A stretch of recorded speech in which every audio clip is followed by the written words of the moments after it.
తీసుకోవడం జరిగింది.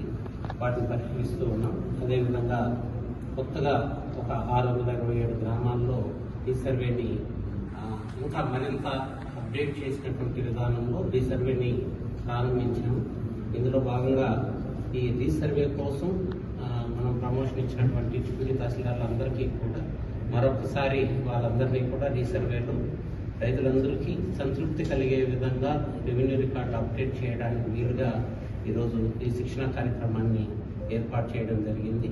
ఇందులో భాగంగా రాష్ట్ర వ్యాప్తంగా ప్రతి మండలం నుంచి కూడా రీసర్వే ఇన్ఛార్జ్ అయినటువంటి డిప్యూటీ తహసీల్దార్ వచ్చారు.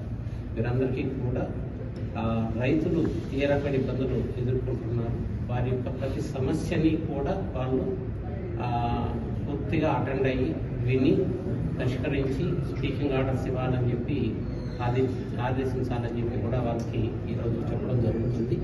అదేవిధంగా ప్రతి పొలానికి కూడా విలేజ్ సర్వేయర్లు విఆర్ఓని కూడా అటాచ్ చేయడం జరిగింది. బ్లాక్ వైజ్ కూడా రీసర్వే జరుగుతుంది. ఇప్పుడు ప్రతి ఒక్కరికి కూడా నోటీసులు ఇవ్వమని చెప్పాం. అది ఇచ్చే విధంగా ఎన్ష్యూర్ చేస్తున్నాం. వాట్సాప్ గ్రూపులు పెట్టాం. సో రైతులందరూ కూడా మీ గ్రామాల్లో ఇప్పటికే రీసర్వే జరుగుతున్నటువంటి గ్రామాల్లో పబ్లిసిటీ చేయడం జరిగింది. మీ గ్రామంలో రీసర్వే జరుగుతూ ఉంటే తప్పనిసరిగా మీకు ఇచ్చినటువంటి రోజున మీ పొలానికి మీరు దగ్గరుండి కత్తులు చూపించడం ద్వారా మీ రెవెన్యూ రికార్డులో మీ పేరు, మీకున్నటువంటి పొలము, ఎక్స్టెంట్ అన్నీ కూడా ఎక్కే విధంగా చూసుకోవడం ద్వారా మీరు కూడా ప్రభుత్వాన్ని సహకరించిన వారు అవుతారు.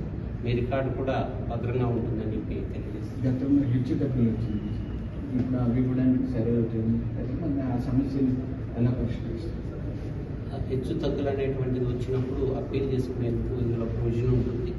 చట్టంలో ప్రతి దానికి కూడా హెచ్చు తగ్గుల కారణాలు ఏంటనేది ఈ రీసర్వే డిప్యూటీ తహసీల్దార్ విశ్లేషించి వాళ్ళకి ఏ విధంగా వారసత్వంగా వచ్చిందా, కొనుగోలు ద్వారా వచ్చిందా, కొనుగోలు ద్వారా వచ్చుంటే అతనికి అమ్మిన వాళ్ళకి ఎంత ఎక్స్టెంట్ ఉందా లేదా, ఇవన్నీ కూడా వెరిఫై చేయడం జరుగుతుంది.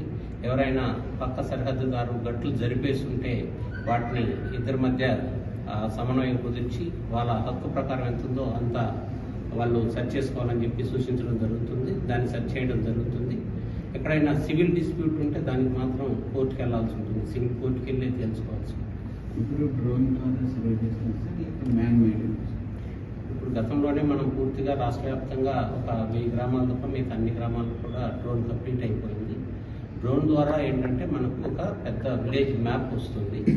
కానీ ఇప్పుడు అదనంగా మనం విలేజ్ మ్యాప్తో పాటుగా ప్రతి పొలానికి కూడా వెళ్తున్నాం. గతంలో కొన్ని పొలాలకు వెళ్ళి మ్యాక్సిమం పొలాలకు వెళ్ళే వాళ్ళు వెళ్ళని వాటిని తిరిగి రీమ్యాపింగ్ ద్వారా కూడా గుర్తుపట్టచ్చు కోఆర్డినేట్స్. అయితే ఇప్పుడు రైతుల యొక్క సంతృప్తి కోసం అని చెప్పి ప్రతి పొలానికి ప్రతి గట్టు మీదకి వచ్చి ప్రతి మూల నిలబడి మీ స్టోన్స్ పెట్టుకునేటువంటి ప్లేస్లో మీకు కోఆర్డినేట్స్ చూపించడం జరుగుతుంది. ఇప్పుడు ఈ సర్వే స్టోన్స్ పైన ఏమేమి సింబల్స్ ప్రస్తుతానికి అట్లా దాని మీద ఏమి సింబల్స్ అనేటువంటిది ఏమి గతంలో ఉన్నటువంటి సర్వే అండ్ బౌండరీస్ యాక్ట్ ప్రకారం స్టోన్స్ ఏ విధానంగా ఉంటుందో అదే విధానంగా